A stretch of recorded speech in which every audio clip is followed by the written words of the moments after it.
काल आणि परवाच्या दिवशी एक छोटे छोटे व्हिडिओ टाकले होते जे की वर्ल्ड कपचे सेलिब्रेशनचा आणि कालचा एक पालखीचा. आणि आज काल म्हणजे आमचे माऊस जे की धाराचे पाहुणे आहेत ते आलेत दिंडीसोबत आणि आम्ही त्याला भेटायला चाललो आहे. तर इथून आता ते डेक्कनपासून 4 किलोमीटर आहेत, पण आता आमची गाडी फक्त 2 किलोमीटर आली. 1-2 किलोमीटर जात नाही, पुढे सर्व रस्ते बंद आहेत. तर आम्ही इथं गाडी लावलेली आहे. कुठंच जागा नव्हती. आता इथून आम्ही पायी जाणार आहे. हे तो KEF काहीतरी वेणुगोपाल सोसायटी आहे आणि आम्ही जाणार आहे. आता ही चालली आहे पुढी. गाईज आम्ही मॅप टाकलेला आहे, आम्हाला काहीच माहिती नाही. आम्ही जाऊन आलो पण इकडे रस्ते ओळखीचे नाही.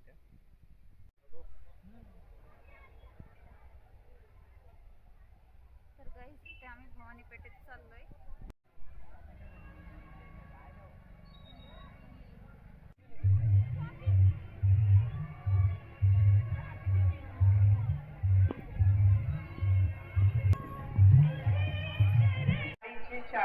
गाडीची चावी जर कोणाला सापडली असेल तर त्यांनी पोलीस इकडूनच आहे. गाईज ही बघा पालखीच्या दर्शनासाठी लागलेली लाईन खूप लांब आहे, खूप लांब आहे. गाईज आमच्याकडे एक्स्ट्रा मोबाईल होता हे आम्ही आता देणार आहे मावशीला. मावशीकडे जो होता तो खराब झालेला आहे, त्याच्यात आवाज येत नव्हता म्हणून मावशीला म्हटलं होतं देतो दादा. तर गाईज आम्ही फायनली इथं आलेलं आहे आणि इथं आता काका आहे. आता काकाला फोन करावा लागेल, लावला तर नाही आहे.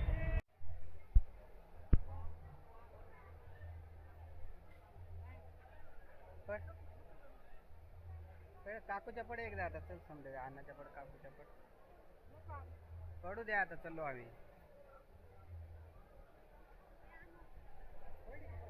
पडू द्या एकदा.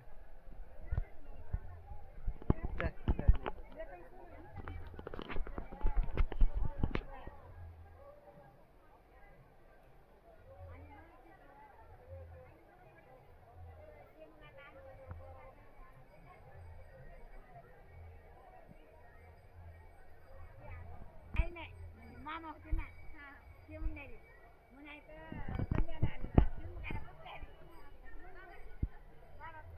गाईज ही काकू आहे, ही आमची शेजारीन बाई, ही आई आणि हे आमचे मावसे अण्णा. तर चला आता आम्ही भेटू नंतर.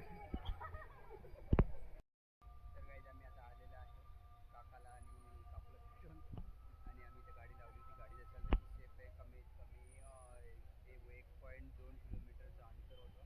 पायी चालत आलो आणि आता जाणार आहे घरी म्हणजे हॉटेलला, हॉटेलनंतर घरी.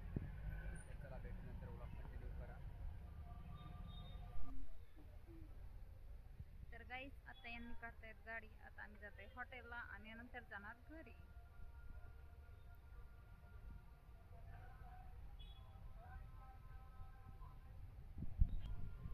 तर गाईज एवढी गर्दी आहे ना, खूप गर्दी आहे, खूप म्हणजे खूपच आहे.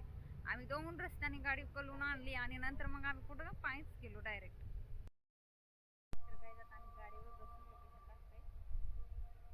काही एवढी गर्दी नाही, काहीच कळत नाही. आणि या एरियात आम्ही कधीच आलेले नाही. खूप म्हणजे खूप जाम गर्दी. आधी जायचं थकवा आलाय, गरमी घाम हा फुटतो. पुन्हा रस्ते जाम आहे.